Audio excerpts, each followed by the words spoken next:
interesting about that for me, when we think of 1 John 4 verse 18, that perfect love casts out fear. And you can see on the red bits over there that fear and anger and rage and all of that kind of thing are down in that part. They're kind of below that line. If we lose trust or faith in God, then we drop back into fear. If we lose joy, we lose hope. And so that drops away from us, and so love disappears. If you can't trust the person that you love, then it quickly flips over into either fear or anger. And if you start finding a bit of annoyance and a bit of apprehension with someone that you love, then they're warning signs that you're going to quickly spiral into these other problems. So just at a practical psychological perspective, that's how it works. I want you to look at Galatians 5 verses 5 and 6, please. And if someone can find that and read it aloud for us. Okay, Abby, thanks.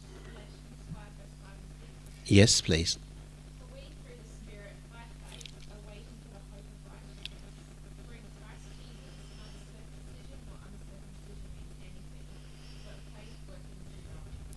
Okay, so you've got aspects of hope and faith and love. Faith works by love. Faith is energized by love. Faith is powered by love. And the vehicle that takes us is hope.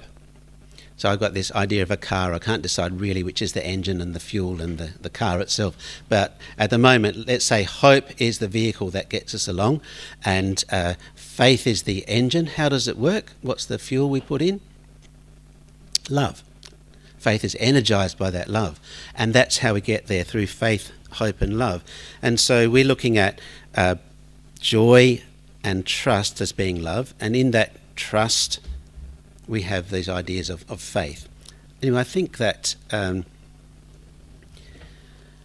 when we don't have hope to carry us along, when we don't have that vehicle that's powered and driven by faith and love, we've got a right to be angry. If you look at the world around us and you don't have hope, you don't have faith and love, then why wouldn't you be angry with what's going on? The injustices, the immorality, the terrible things that are going on. And so you can see there's a basis for our perspective there. If we're not of this world, we have faith, hope and love to drive us along. And so love, being a product of trust and joy, helps us to be with God. I've got one question for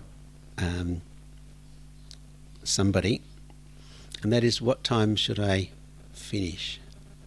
Just before morning tea. Okay. So that's 11? Spare an hour. Okay. Don't give me too much rope. Okay, now let's look at some more basics. Has anyone heard of any of these words?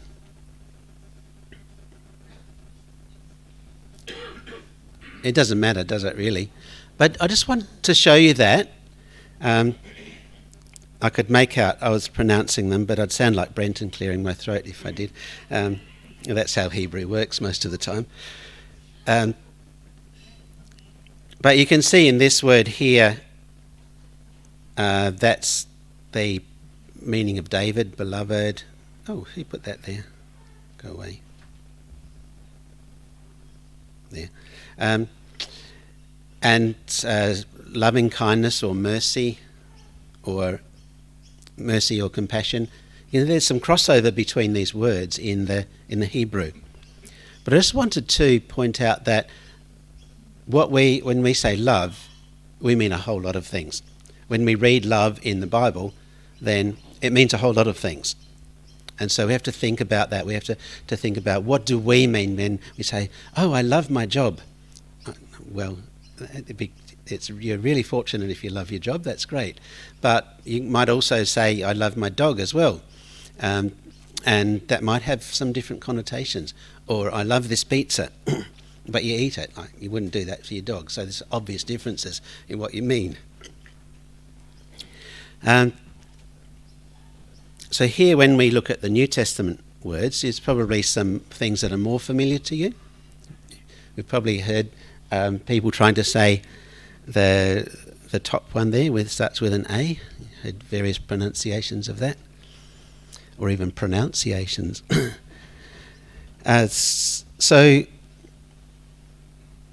once again, the main point of this is to show that there are different levels of meaning in the different words that are in the original languages. Okay, so in Matthew 22, a man came along and said, "Teacher, which is the greatest commandment in the law?" And Jesus replied, "Love the Lord your God with all your heart and with all your soul and with all your mind." Now that word, which is this one, agape, is a direct quotation from Deuteronomy 6, verse 5. And so that then lines up with a particular Hebrew word.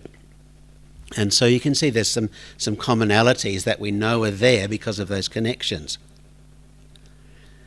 The reason for going into this is really to make my next point, but it's also valuable to think about the richness of the underlying languages that we don't really get and we shouldn't pretend we're ever experts in. But it's great to know that, so you can go, what does this mean? Particularly because in these verses that we're looking at particularly, it's got love, love, love, love, love, love, love, love, love. Well, what's the point here? Well, can you spot the point? If you're not blue-pink colourblind, you probably will.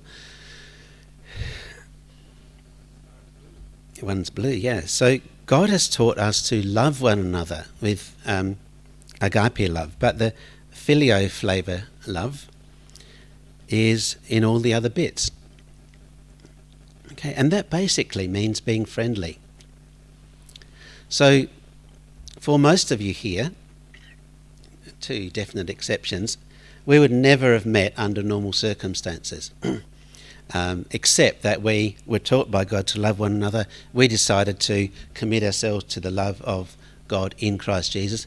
And look, here we all are. A motley crew, to be sure. Myself included.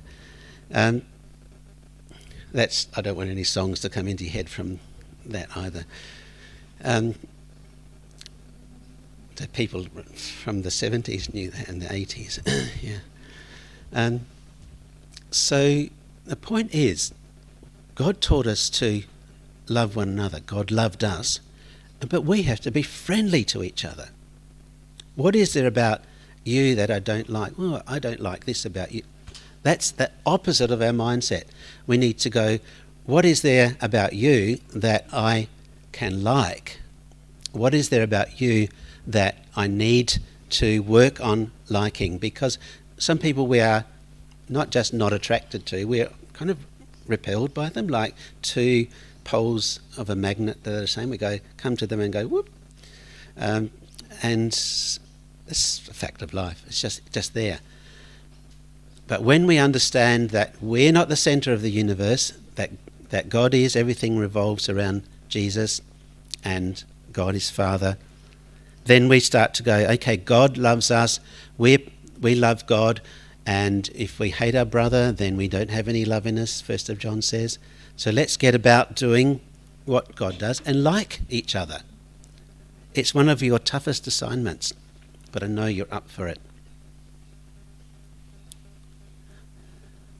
Being friendly and then friends with each other, that's difficult. So if you ever feel or felt in the ecclesia left out or ignored or snubbed or belittled or out of place or hounded out or scrutinised or criticised or something else negatively in relation to you, then you have a mission.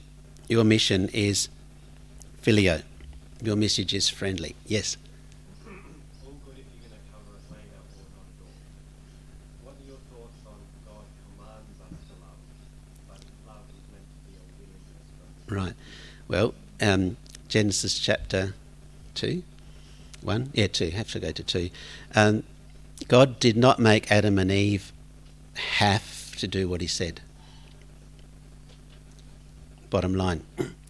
Is that so that, as the Dawkins, Hitchens mob say, because God's just a fairy tale? No, because if we do not have choice, then love is impossible. You can only choose to love. So God made a command, do this, Adam and Eve, don't do that. And God also says to us, love, I command you to love. We have a choice there. If we don't choose to love, well, that's it. And it's, I don't know if that answers your question, but... I think so. It's almost like it's like I recommend what you do. Yeah. That's what you're saying. But yeah, that's right. It's a recommendation. The context is, I am the vine, you are the branches. So if we're going to be part of that vine, then we have to keep on loving. So it is a commandment. Just it's the sap that flows through both of us from the roots, and you can't be still attached. You'll just be a pruning on the ground if you don't obey that commandment. If that sap's not flowing through you, so we can choose to do that. Like in Isaiah 38, Hezekiah says, I want to cut myself off like a cloth from the loom. He's being woven by God, and he says, that's it, God, I'm going to cut myself off because obviously you don't want me anymore. I've got this dreadful sickness, so might as well let's end it now. We can do that to ourselves. God said, no, not happening, Hezekiah. I've got more work for you. And that's what happens with us. We can choose not to love, or we can choose to go, that's a commandment. Pretty easy to follow commandments. After all, we do it all the time with laws. So let's follow this law because it's the greatest one. Thanks. That wasn't even a derailment. Okay. A bit more. I hope I don't descend into psychobabble. You can pull me up for that later. But a bit of psychology. And the pizza thing there. We often use love in several different ways. Are we talking about romantic love or parental love? The key question is love an emotion? And I'd say just simply no, because that's easier than reading all of this stuff. But emotions are generally fleeting. They come and go quite quickly. They can be minutes or milliseconds, seconds, maybe an hour or so. But after that, it's quite a different thing. It's a state of mind. It's a disposition. It's something we choose to do, choose to be. We can choose to be in love or not in love. Or someone else can choose that for us and inflict it on us. But as the slide goes on to say, parental love and romantic love involve long-term commitments and intense attachments. And I think that's really critical in this idea of commanding love and choosing to love, is that when we commit ourselves, we're developing some faith. We're developing that nexus of trust and joy that combines to get love on the flower picture. And just as in the last bit there, God's love is forever, and that's one of the reasons for looking at the Hebrew word, because the term chesed, everlasting love, which is translated differently in different versions as usual, is a description of God, everlasting love. God will always love. We're the ones that fall in and out of love, if you like. And so we need to change us, not God. That might ring true for some of you too. Is it a song? No, it's a book, yeah. I knew that.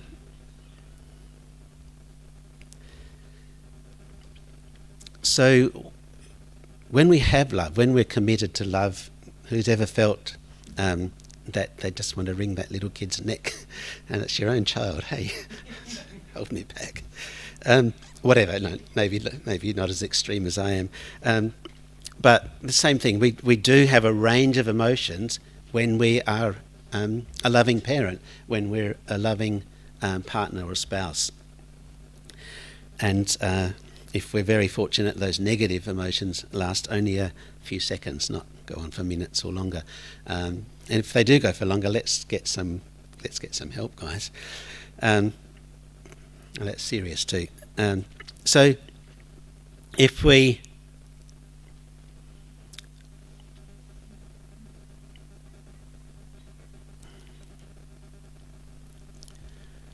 so just an example, loving a child doesn't mean that you might not be afraid of the risk they take, or angry when they lie, or sad when they're disappointed, or happy when they succeed. That's all part of it. But love still endures despite those emotions. All right, let's go on to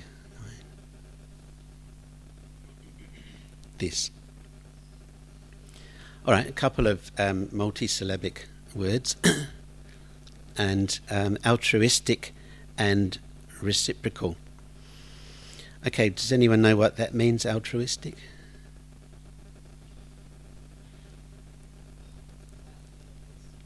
Yeah, about the other person.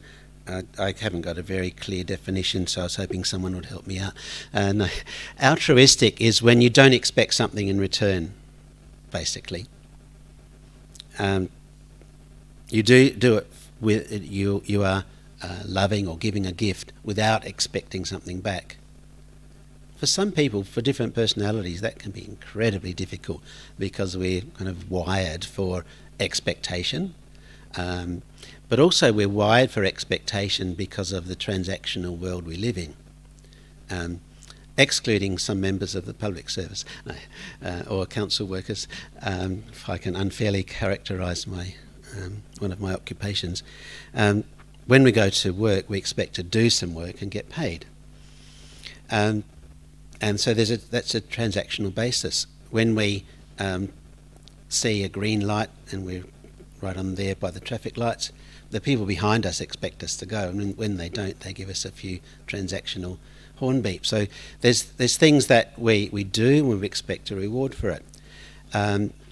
And some of us might be the people who give a gift to somebody and expect them to give us something back, whether it's a gushing thank you or an equally costly gift at our next birthday, something like that. That's not altruistic love or expression. It's a transactional thing where you're trading in a favour for expecting one back. It's not what God's like, and looking at the quote here, it's not what gives us happiness in love. The other one being reciprocal and reciprocity. Being reciprocal in a relationship creates a healthy relationship that's mutually beneficial to both parties. Now, you could argue that those are kind of opposite things and that you can't put them together or they cancel each other out. Because if I do the dishes for hoping that Chris will still keep feeding me or something like that, then I've overemphasised being reciprocal and assumed that she's not altruistic in their relationship. Does that make sense? So, but the important thing is, if somebody shows kindness to you and you're angry with them, or you say, you did this wrong when you did that, and they're genuinely giving you a gift, then you quickly go, I'm not doing that again. You get frightened, you get angry. So love kind of drops away, you drop down into the anger and fear part of the petals of the flower. Does that make sense? All right. So if we're reciprocal, if somebody, if I'm carrying something and you come and my friend or my wife helps me with that, or cheers me on, or whatever it is, then that's a reciprocal response, and it helps us to continue. It helps us to get better. It builds it, it nurtures, it feeds the love that we've got. And so we'll respond by doing more of that. So you can see at a very basic level how well that works. Similarly, with altruistic love, if you do something without expectation of reward, then love will grow. And who can think of somebody that gave their life so that we might have life? Me. Okay. Yes. Who did? Who gave their life for us that we might live? Jesus. Okay, so we have that example of love. Greater love has no one than this, that to lay down his life for his friends. And so that altruistic love is ours to reciprocate. So a relationship with God in Christ involves both of these things. Are we associated with Christ so that we can be in the kingdom? It's not rhetorical. I want someone to... Yes and no. All right. If that's all we're here for, then this is just about, I want some lollies kind of attitude. We're not primarily here to get the kingdom. We're here to worship God, to celebrate the sacrifice of Christ. Sorry, sacrifice of Jesus, who was made both Lord and Christ after that. We're here for that, and the kingdom is a byproduct of that. So the kingdom is now, and everlasting life in the future. It's not. It might bring us to Christ, that hope of getting out of whatever situations are here, but if that's all we're here for, then we've missed the point of what Jesus is about. We've missed the point of love. We just want the lolly man to give us nice things all the time. So we don't reciprocate. We can do whatever we want and then say a few Hail Marys and we're back in the church again. The Bible's not like, doesn't say that stuff. But it's how our legalistic minds think. That's not love. All right, so let's think about that a bit more. So altruistic love or compassionate love is similar to agape. So it's a selfless kind of affection and care that goes outside of our personal boundaries. So in human development, a child may only have their own ego as the centre. They only want their stuff. They don't necessarily have any compassion for others.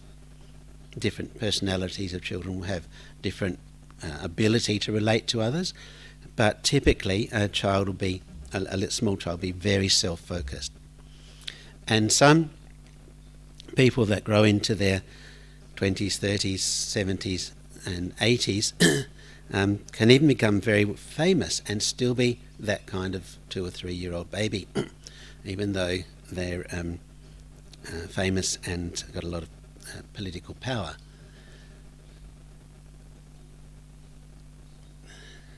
So that's just a warning for each of us that just because we're old, we might not be mature. We can have 20 years of experience or 1 year's experience 20 times over.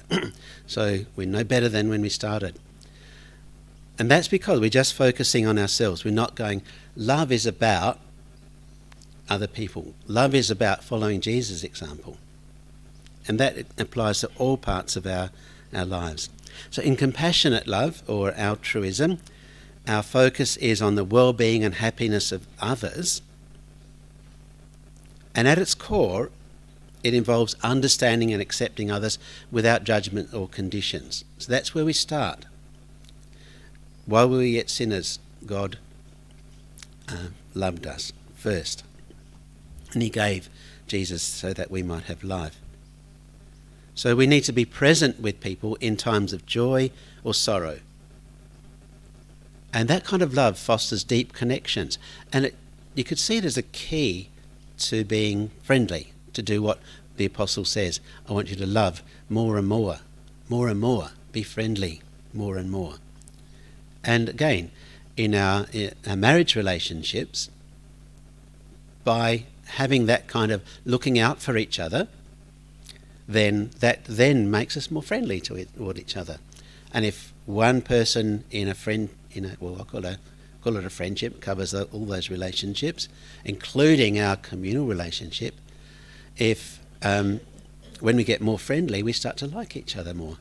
We start to have more in common because we look out for each other. We understand each other. We know each other. And similarly, that reciprocal thing. If somebody just talks on and on and on and on about themselves, just stop me when I do that, please, then we go, oh, they don't care about me. They're not reciprocating. They're just one-upping me in their conversation or whatever it is. So usually we find this reciprocal relationship among family and friends and other close acquaintances. We don't expect a favour, but it will happen. We don't say, oh, you can borrow my whatever it is, and you won't then expect to, I let you borrow my thing, so you have to let me borrow your thing. Sometime, you could maybe think of times when you did that. And for the best of us, that might have been when we were a kid. For those of us that still fall into that trap, well, maybe there's a lesson there. Now, it's important to be balanced in this kind of thing. So, if the power or the balance of giving is too far in somebody's favour, then the other person will naturally feel belittled and worthless. So make sure there's some balance. I remember a student, I was a teacher once upon a time at Para Hills West Primary School, and there were three kinds of dwellings there. There were the 3-storey ones on the hill. There were the 3-bedroom ones that they put all the English into when they came out of the Nissan huts down at Jeps Cross. And then there were the 3 on a block where the current poor were being housed in the Paddocks development. And they all came to the same school. So you had the kids who were driven from the Olympic garage owners in there, came to school in a gold-coloured Cadillac. And then there were the ones that would take other kids' lunches because they didn't have any food themselves. So the big kind of range there. And one kid would have $10 or $20 for their lunch, and the others would have zero lunch.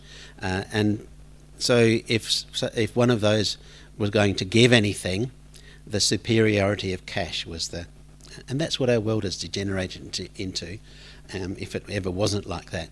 So let's not make that part of our habit. Let's do what James says and not have the rich lording it over the poor.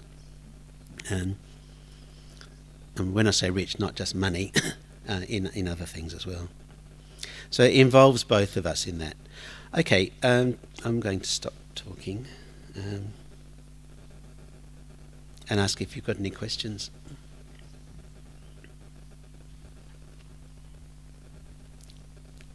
How has your view on this topic changed over time if you zoom out? Is there anything that you go, that thought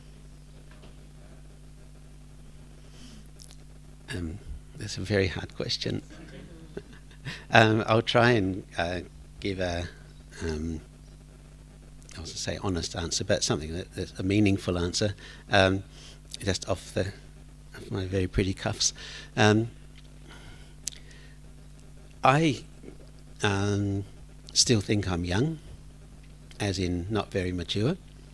I know I'm old because my bones creak and all of that, but I've got a lot to learn. So sometimes I appear to be confident, but I'm not really. So the point of that is that I'm always learning and want to learn and to be better, and I often get it wrong.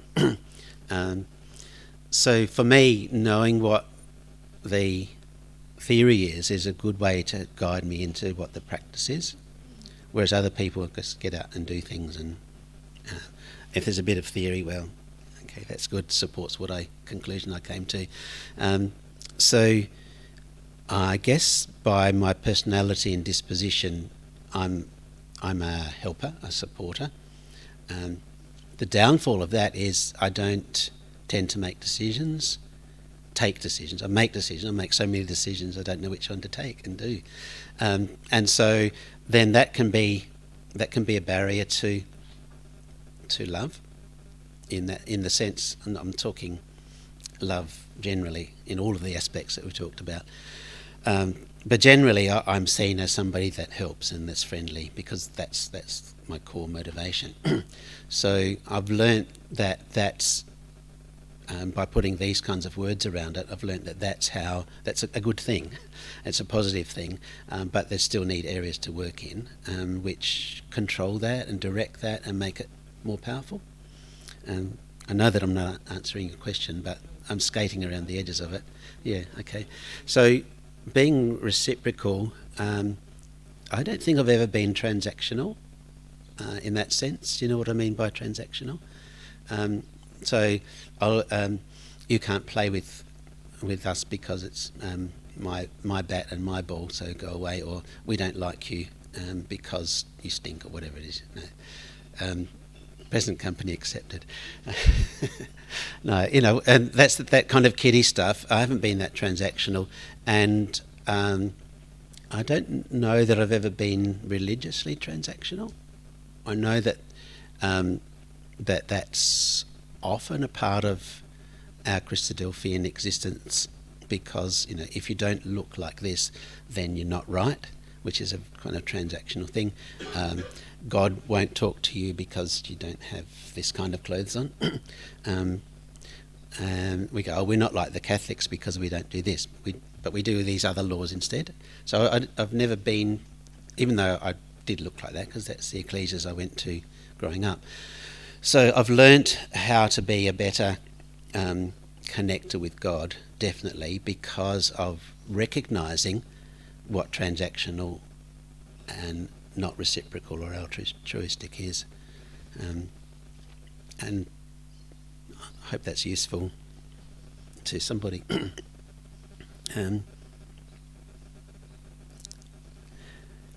Okay, just one other thing, a negative reciprocity. Okay, you might act in your own interest because of profits or other material benefits. So I think I was talking to Ben about that last night. We were having a chat, and he said he did some jobs that took up a lot of time, and he had to spend weekends doing this or that.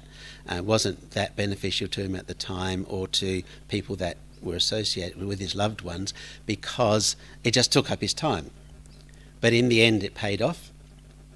And so we have to balance that kind of thing. I might rely on Chris so much for these kinds of things for a particular period of time. She has to bear all the load.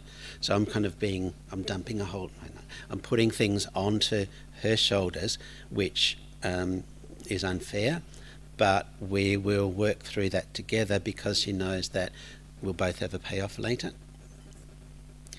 So the point I'm trying to make there is, sometimes our balance isn't always even. When it's always uneven, then the relationship's in trouble. If someone's just leeching off you, they're a parasite, taking all of your stuff and draining you. They're a spiritual vampire. And so just beware of that. But don't think everything has to be perfectly balanced and we've all got to be equally this or that. And if I don't, it's my turn to cook tonight, and if I don't, then, all that kind of stuff is not perfect equalness. Because Chris would probably rather starve than eat some of the things that I would cook. Ask her. Okay, that's quite good when there's two of you obviously in a family. It's tricky if one of you passed away, or stuff like that. Or even in the ecclesia, like some parts are children. Yes. Yeah, I think that's a valuable thing. If you didn't hear that, it's if you do have, if I'm talking about a a spousal relationship there. If you have someone who's single or someone who's in the meeting and not in the meeting, those kinds of things, then there's some things that you cannot be reciprocal about, but there's other things that you can be. First to Peter, or Second to Peter, whatever it is, First to Peter 3 verse 5, I think it is, where the unbeliever can be supported by the believer, by their demeanour and way of life. And that's a kind of altruistic. You don't be Jesus in a relationship for the hope that the other person will be like you. You do it so that you can, first of all, be like Jesus. Then they can see that and respond. You're not making out you're like Jesus so that they can do it. It's not that kind of transaction, but you're being Jesus because you are, and that's what can inspire them to come to the faith. So there's that aspect of it, but the other thing that occurs to me with people that are, we're not talking about a marriage relationship, is that we're all examples, we're all role models. If you're 15 or whatever, 115, then you're a role model to somebody. People are either looking up to you or down at you, not down on you, but down at you, and they're seeing either a way they can give back to their community if they're older, or a way that they can aspire to be. And just another, this is a hobby for, so I'll write it around for 1 second, that old people create the generation gap. Why should a 15-year-old come up and talk to me? I'm an old guy. They're not going to come up and talk to me. Right, exactly. And if we don't approach people that are younger or older than us, then they won't have. They will think they've got nothing in common with us. So, and that's about reciprocity. How can there be a reciprocal relationship if there's a belief in one or other of us that we'll never understand their slang, or they don't understand us, they never went through what we did, or whatever it is, the gap gets bigger. We're not reciprocal. We can't actually meet there and engage with each other. And the same thing happens in friend or marriage relationships, where we can grow apart because we don't reciprocate, we don't give and take. Who's ever been given something and not known what to say in terms of thanks? Or if somebody says, oh, that was a great, like someone might say, oh, that was a good talk, and I might go, oh, no, it wasn't. If I said that, it would be stupid, because I'm saying, you're an idiot for thinking I did a good talk. What kind of dumb comment, what kind of stupid comment is that? Oh yes, I know, that would be the opposite kind of stupid. I might know, but by making out that I'm proud of that, and they should have known that all along, and why do they even have to say it? They should have just bowed down and thrown $50 notes. It's not the way of reciprocal love. It's a relationship. It's not even altruistic, because in one way I'm looking for your adulation, and another way I'm wanting your adulation because I'm so humble. I'm proud of being humble. You see, so the altruism, I do this because I want to, because I love you and I want to be your friend. It's a true story. No, I'm not just making that up. And for me, that's altruistic. I really do like feedback. But you don't have to say anything. I'm not trying to put that on you. I really do. That really feeds me. But I'm not doing it because of that. I'm doing it because I think this is important and it's fun. So there's those kinds of things we can give each other. And particularly if you're a teenager, it's really easy to leave people out and make them hurt. If you're an older, mature adult, then it's also really easy to leave people out, but you're less likely to be hurt by that in the same way as when you're a teenager forging your identity, because you've got an identity, most of us have got an identity already that we are more or less secure in. But if you're a teenager and you're still getting your identity together, then you're going, they don't like me, I must be unlovable, therefore so you spiral down. So you need to be reciprocal, especially if you're a teenager. You need to show and reflect other people's regard for you, and also look for people who are not included, who are alone or single or without a support system. I don't know, did I answer any of your questions? Okay. All right, let's just go to this. That didn't work, did it? Oh yeah.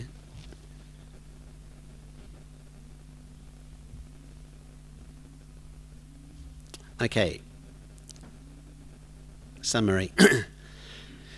The reason for the Old Testament and the New Testament words, if we're aware of the differences, the nuances underneath the words, then our reading can be richer and our lives can be more enriched as well. And that makes us more aware of what we mean when we say love as well. The spiritual value, John 17, Jesus prayed, "Father, I desire that they also whom you have given me may be with me where I am, to see my glory that you have given me, because you loved me before the foundation of the world." So Jesus is saying, I want all of the disciples, not just the 12, all of my disciples to have the same relationship that I have with you, because you loved me before I was even born. That's altruistic love.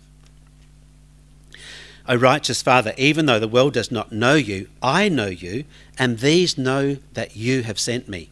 I made known to them your name, and I will continue to make it known, that the love with which you have loved me may be in them, and I in them. See the reciprocalness there? The love that you have loved me with may be in them, and I in them. There's this balanced, reciprocal relationship that Jesus wants for all of us. And that's the spiritual value of knowing this stuff. Well, one of them. Did I have the other verse? For the Father himself loves you because you have loved me and have believed that I came from God. You see there? An altruistic love. That God loves us because we've responded, because we've decided that we can reciprocate with God there. We chose that, so we love. And God says, great, I'll reciprocate. God doesn't sit there going, no, he doesn't love me. Zzz, lightning bolt, you're out. Because God would have everyone to be saved. Okay, practical value. This is what I said was my key point. Friendship in the ecclesia is not always natural. But God wants us to be like him and to practice being friendly, to love. Okay, and say psychological value, that our lasting love is like God's love, not everlasting yet, but it will be one day when we are immortal. We'll live forever and love forever. And that is, it's altruistic and it's reciprocal. It's given without expectation of some kind of payback, and it's balanced and shared backwards and forwards. Okay, Chris. Oh, she stayed awake. Can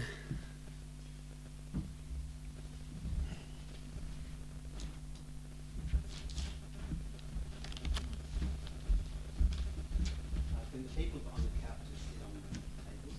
Make sure there's about 4 people per table or more.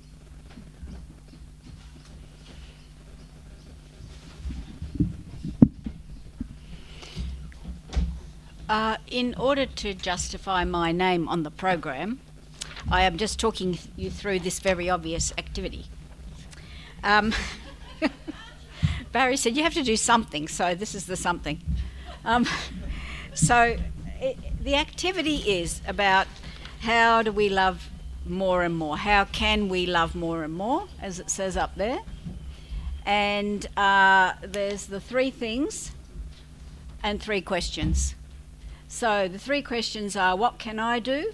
How can I help others love more and more? What could the ecclesia do to help us all to love more and more? So you write a sentence for each heading. This is in your group on the table. We initially thought it would be one-to-one, but I think it's nice if you do it on your table. So with one or more pieces of paper, however you want to do it, write a sentence for each of those questions and chat together about that so that you can sort of add to your ideas and improve them. And then choose someone. This is my most favourite of the unfavourite parts. Choose someone to tell us about that. We might not get someone from every table, but be prepared in case I do choose you, to just give us a quick summary of what your group decided.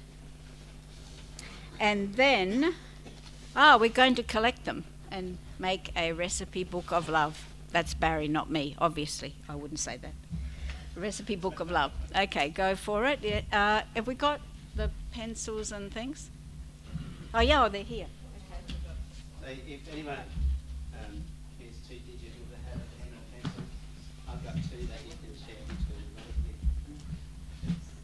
them. Or there's crayons here. Half an hour. Oh, wow. Barry said about half an hour or less, so that's pretty good. Well, in that case, you might want some colours to colour yours in, because we're keeping them.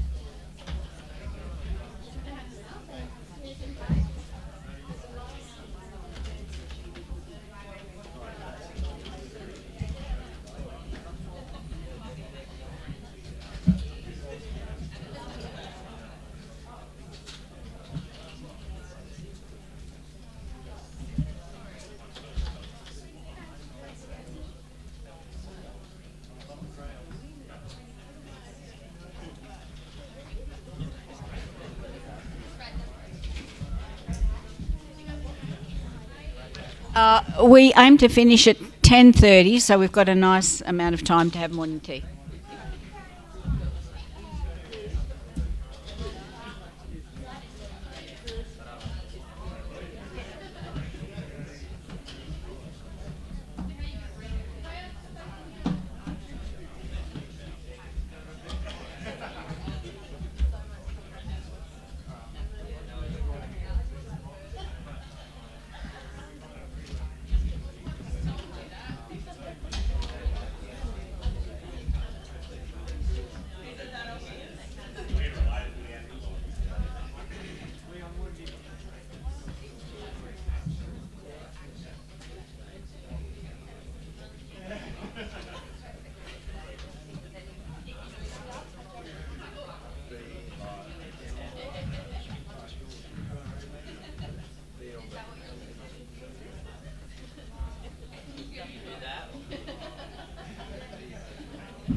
Well, I should say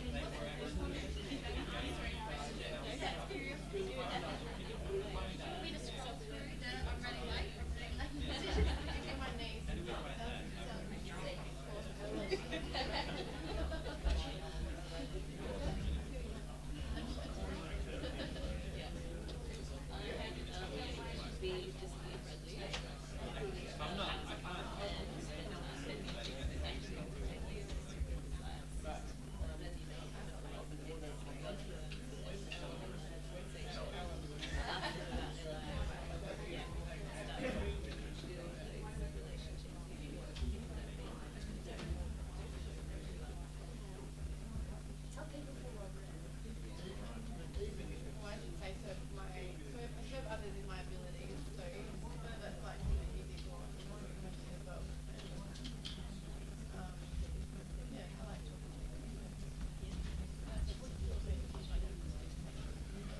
talking. 103 more seconds.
In your last 33 sessions, maybe choose somebody who will highlight one or two things from your list.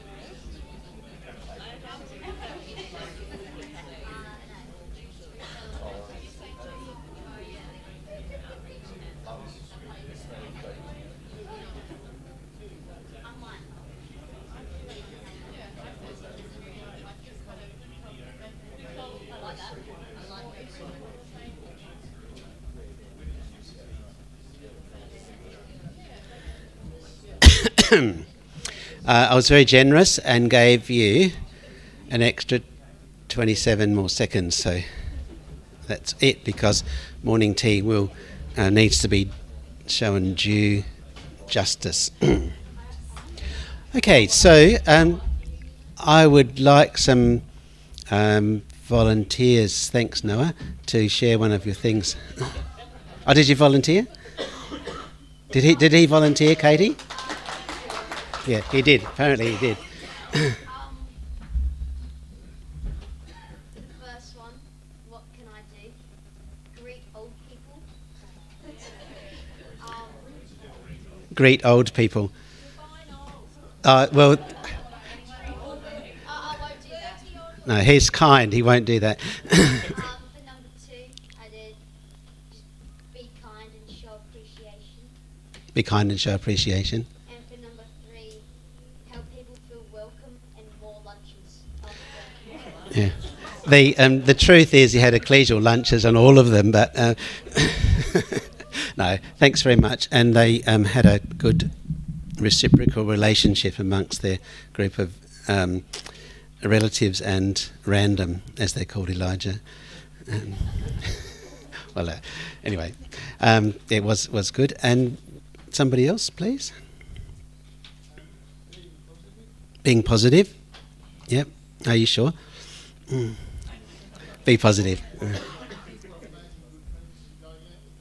Okay, making good friends.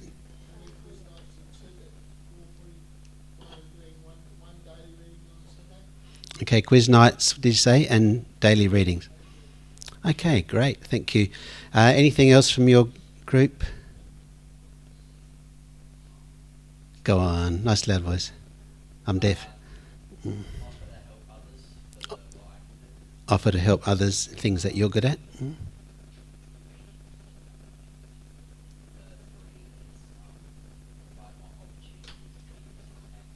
Provide more opportunities for people to connect. Good, like camps. Yeah. What about over Judy? They've all volunteered.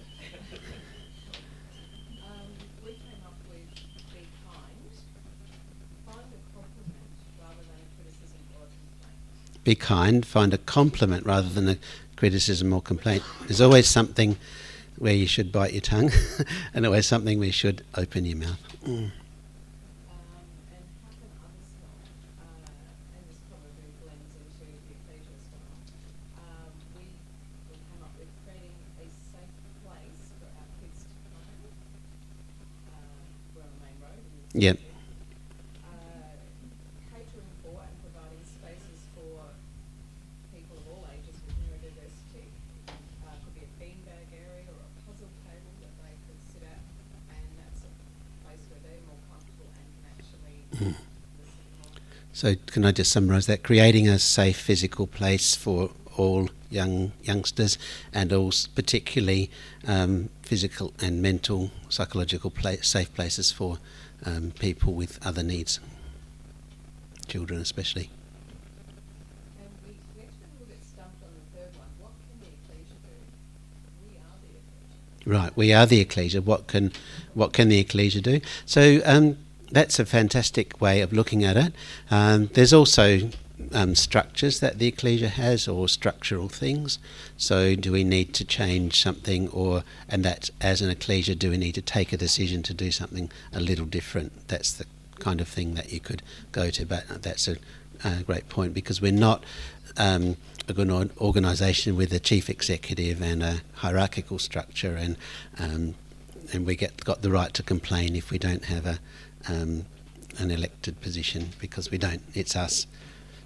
Okay, one more, and then I won't feel so much overtime. What about someone from that back table? And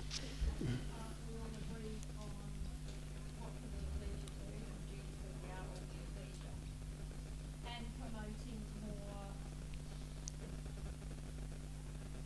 bonding, closer bonding with our members. I think one of the little boys said, one of the little youngies said, more eating meetings or something. Yeah. Like one of our ideas was maybe instead of having a bring and share lunch that the ecclesia's going to have through the year, we could maybe promote that to a bring and share at a member's house, and we all just divide up into groups. Okay. Yeah, and at home. And then that's more intimate, so we Mm. can look at that rather than have all our eating meetings, and like that was your idea as well, that we could promote that. Yeah, that's a really good one. And Not overwhelming, not too many, but lots yeah. of small groups Mm. and bring and share, whether it's Barbie or Yeah. whatever. And we can Dolls allowed. just not really. Yeah, I mean, Halifax Street has an issue, not a problem, in that because it's in the middle, everyone's out, and so you don't often socially mix with people in Strath and Glenelg, for example, because they're too lowbrow for you. And one more, Ben. How more would be like on the visual side, what would you Yep, and speaking on the spiritual side? yep, spiritual things. The ecclesia shows compassion, being able to accept some differences, Showing compassion to accept differences. the need of those that are struggling, and keeping in mind to keep the flock together. Mm. A special attention given to our young people. Yeah. So that being aware and paying special attention means you have to have and develop a relationship with each other, so that it's not an intrusive thing, or it's not a overreach, it's not interference. The relationship needs to be there and built. Okay, thank you for participating, and we're going to go to the next thing, which is this. We did that.